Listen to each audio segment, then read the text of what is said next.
আপুনি নিজৰ পত্নীক হাত খৰচ দিয়েনে?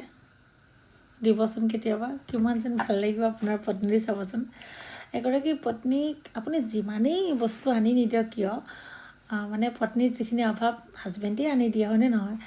তাৰ মাজতো যদি আপুনি এইখিনি লোৱা, তুমি হাত খৰচ কৰিবা, চাবচোন আপোনাৰ পত্নীৰ মনটো কিমান এটা ভাল লাগে। পত্নীক হাত খৰচ দিয়াটো হাজবেণ্ডৰ দায়িত্বই এক প্ৰকাৰ।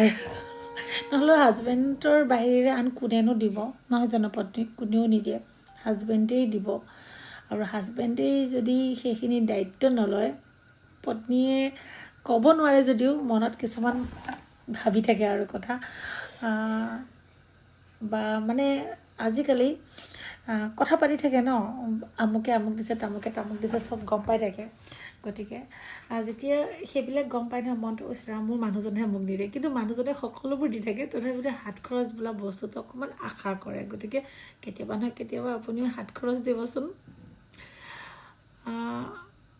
কিয়নো আপোনাৰ জীৱন সংগী হয়নে নহয়? আপোনাৰ চাকৰণি নহয়, সময়মতে ভাত দিয়ে, সময়মতে চাহ দিয়ে, চাকৰণি নহয়।